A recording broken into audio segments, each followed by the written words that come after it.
บนประกอบไปด้วย body slide mouthpiece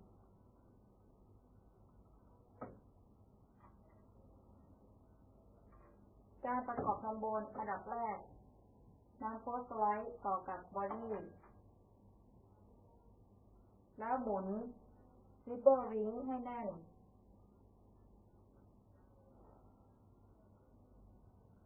จากนั้นใส่ฟิล์มสไลด์ที่ท่อเป็นเสียง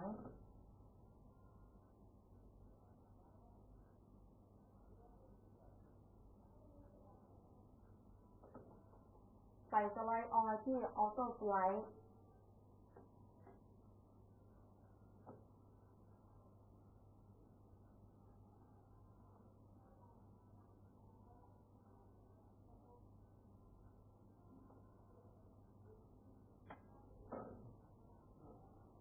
ก่อนจะประกอบเมาส์พีซกับเฟิร์สสไลด์ให้นำเมาส์พีซมาวางลงโซนก่อนโดยพูด M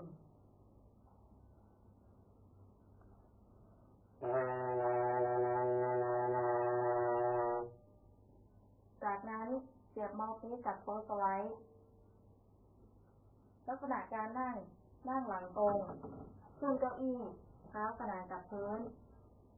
ถือทำบนในแนวขนานกับพื้นทำมุม45องศา Position 1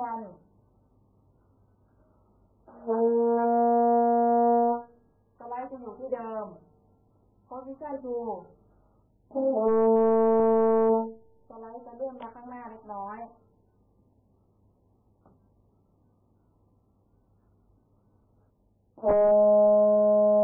Position 3 สไลด์จะอยู่หลังเบลPosition 4 สไลด์จะตรงกับเบล Position 5 สไลด์จะขึ้นหน้าเบลเล็กน้อย Position 6 สไลด์จะเกือบสุด Position 7 แขนจะสุดต่อไปจะเป็นการไล่สเกลตัวแรก B ส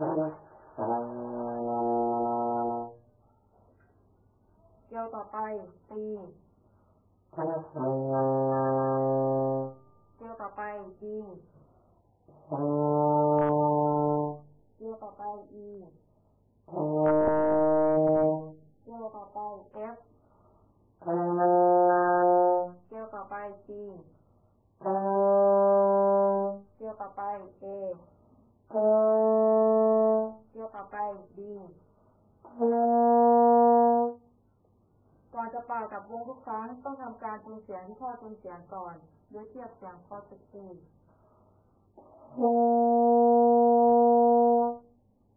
เมื่อเสียงใกล้เคียงแล้วต่อไปจะเป็นการลองโทนโดยใช้ตัว F ลองโทนตัวกลมตัวขาวตัวดำขบเบ็ด1ชั้นขบเบ็ด2ชั้น3พยางค์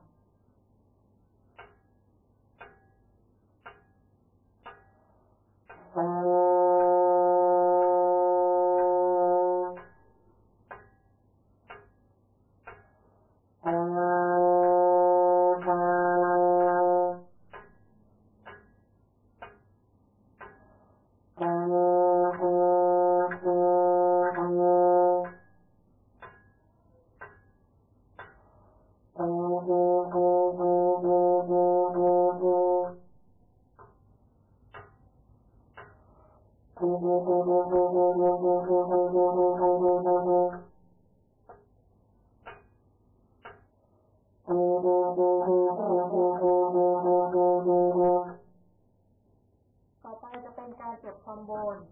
อันดับแรกถอดเมาส์พีซออกจากโพสต์สไลด์เอาผ้าเช็ดเมาส์พีซ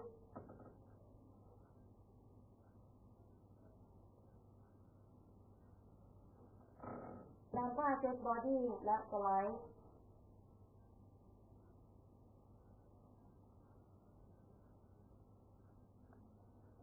เก็บท่อจูนเสียง